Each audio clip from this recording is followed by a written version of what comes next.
Welcome, everybody. Hello, hello, hello. Let me move this bad boy. Welcome to Motivate You. We're starting early today. Motivate You, I think, is the better way to say it. It is Motivate You. We're getting prepared for Elevate You, though, which is coming up.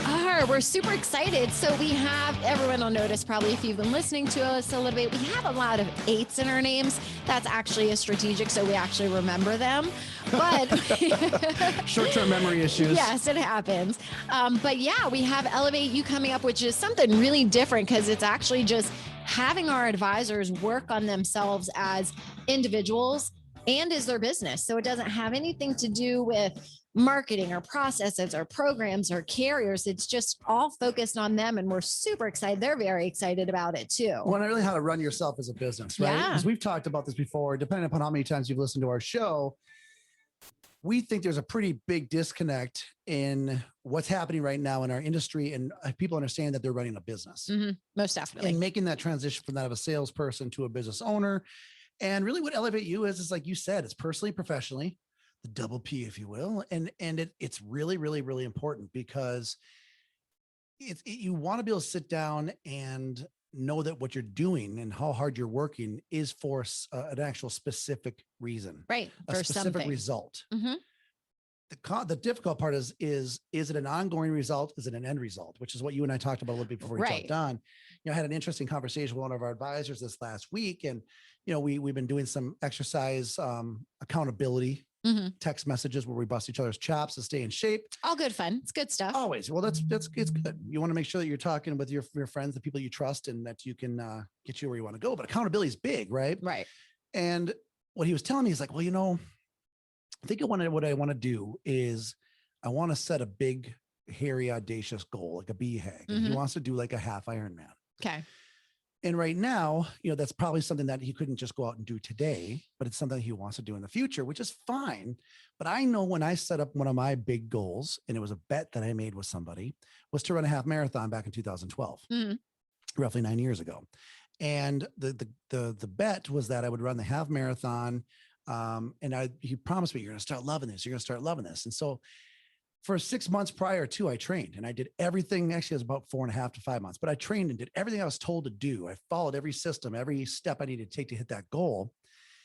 And then as soon as I was done running that half marathon, there was zero desire to do another one. Right. And to train for it and actually compete and do another one. Well, that's why it's always funny because I always say to people, when my first half marathon and my last half marathon. Yeah. Well, because when you say my first, people assume that there's more after it. My first and only. And there you go. There was nothing more I wanted to do than just to stop running. Mm-hmm. I was not like Forrest Gump. He just stopped running. Yes. And he's like, I was just done. I was done running, Jen A. I was good. I was done. That was it. I'm done, Jen A. Is that good at Forrest Gump? No, not really. Keep going.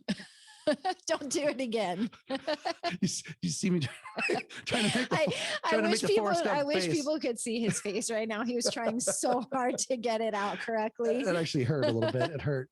So, when we look at the goals and everything, that's why I think what you mentioned about lifestyle is such an important component to it because, my oldest son just turned 15 and I remember a few years ago, one of my buddies told me he knew how many Saturdays he'd had left with his son. Yeah, you say that often. And now I'm in the same boat. I'm keeping track of that. I know how many Saturdays I have left with my older son and how many Saturdays I have left with my younger son. And I want to make them the best damn Saturdays I can. And I'm not going to be able to do that if I'm working and doing things that I should have been doing during the week and I was screwing around on Facebook versus actually getting those things done. Or if you're not focused and knowing what you want to be doing, because maybe you're grinding during the week and then the weekend, you're kind of reflecting on what you didn't do or what you need to do. Or you're not being compensated properly for what you're doing. Yeah. And then you're just stressed out and constantly working. And now you're in a situation where you're never thriving. You're always you're surviving maybe versus struggling, surviving. Well, and that's kind of what I think you want to kind of go in today a little bit too, was really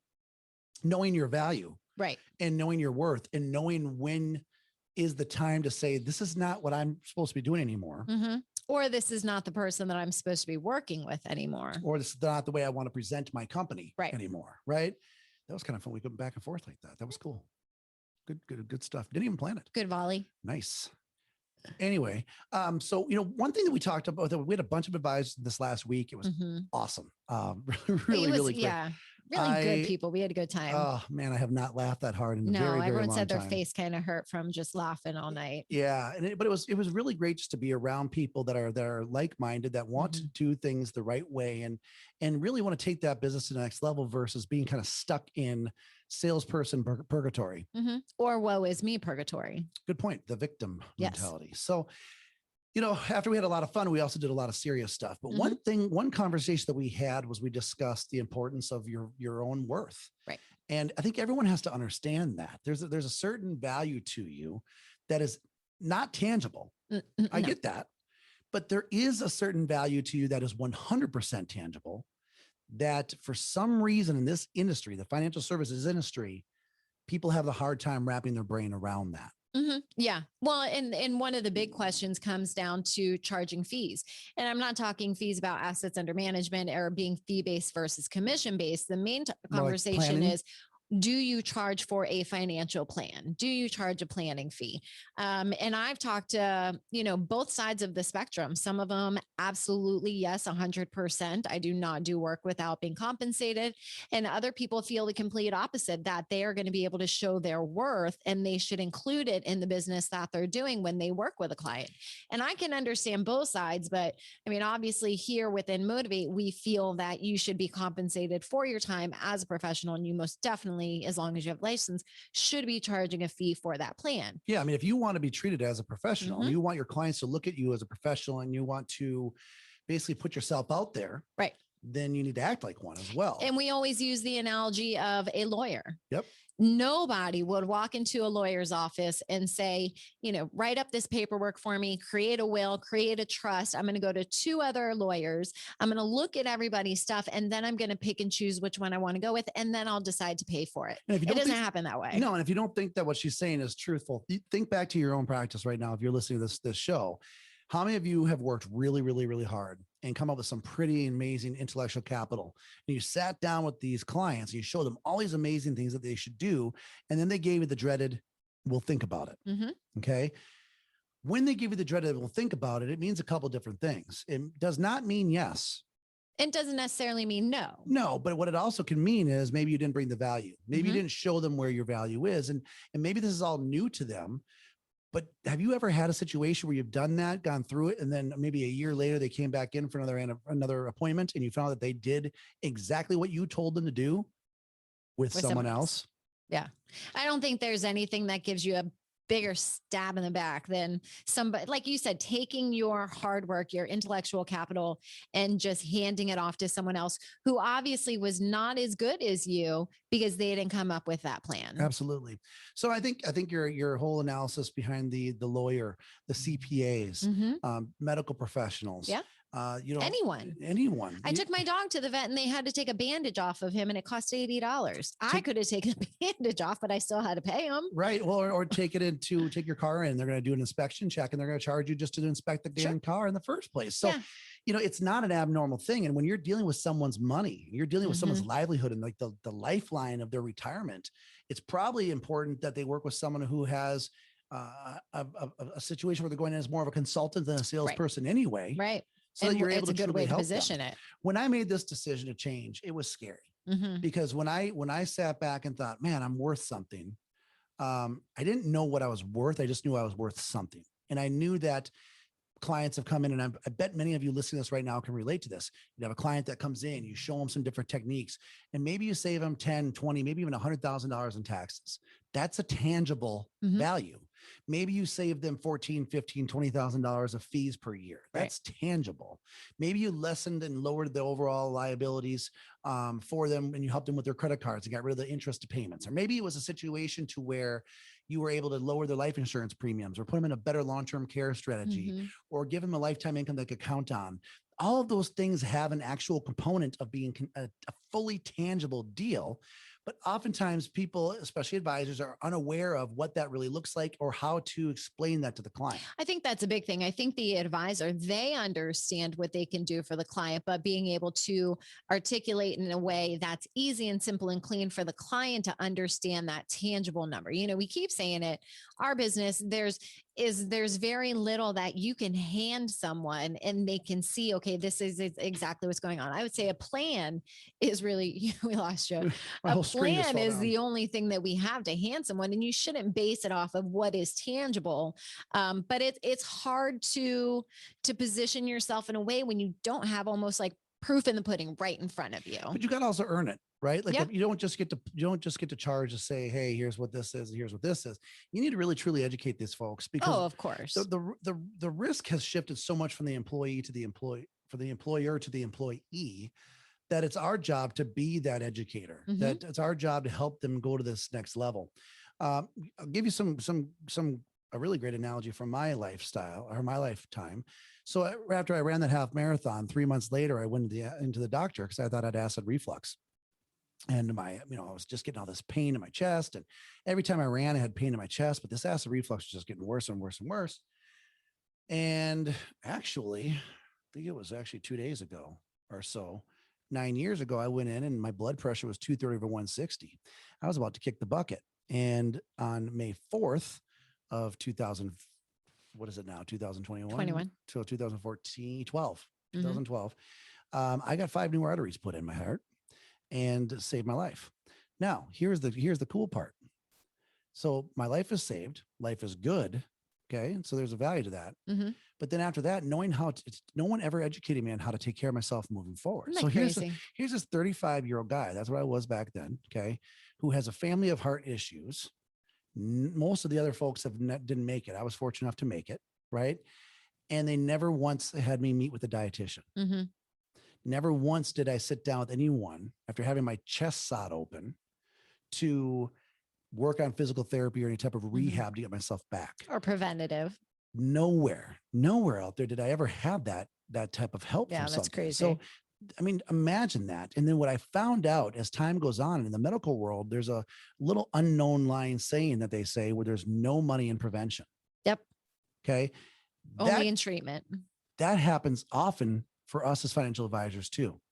Where if you're sitting back and you're going to basically save someone on a reactionary type of scenario, someone comes in now because they're saying, oh my gosh, I just lost 10, 20, 30% of my money, or, oh my gosh, I'm retired now and I need to make sure that my money can last. That's reactionary. That's not being proactive. Right.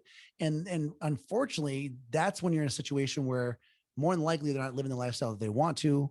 But if you could have been proactive in the beginning and there is money to help people, for them, especially tangible results of being proactive and going through it, but you deserve as a professional to be compensated for it. Right. Absolutely should be deserved to be compensated for that. So, when I look at these type of scenarios, it's just one really, really big thing that we used with one of our reports that we go through with our advisors as well as our clients, that we show them, here are the things that we believe we can do. And then we show them exactly what we are going to do and what those benefits actually look like from a monetary standpoint and the impact it can have within the first 1 year, 5 years, and 10 years. Yeah. And those numbers really are astounding when you look at them, when you're taking into consideration all the different ways. And you kind of mentioned them earlier. Are you looking at taxes? Are you looking at fees? Are you looking at, portfolios that are not performing how they should or within their risk tolerance? And to be able to put that into the found money report and be able to show those numbers. Now, that is something that's tangible. Now, granted, it's hypothetical, but in general, if you've been doing this long enough, you should know what those numbers look like, and then be able to relay that to the client. And, we have a lot of advisors that are worried if they charge a fee, they're going to lose clients too. I hear that often. So that comes down to those 3 C's that we talk about all the time, not the 4 C's of business building, but the 3 C's of courage, confidence, and capabilities. Yeah. Right. So that happened to me too. I'm glad you brought me full circle. We circle back. My pleasure. We circled back. I like how we did that. Anyways, you're right. It is scary as hell. When I first made that decision to start charging fees, it is scary to watch certain people walk out that door. And people are going to walk out the door. They are not going to want to pay. But it's interesting what happens down the road when those people start walking out the door. Which is? You really don't want them there in the first place. Boom. You would have wasted time. You just say, look at all the time Cassie just said. That was tangible time. That was tangible time, baby. You just gave them, everyone listening, some of their life back. I hope so. That's what I'm here for, my friend. Right. I mean, we don't ever need to do another podcast again. That's it. Boom. We are shutting this thing down. We are retiring. She has spoken.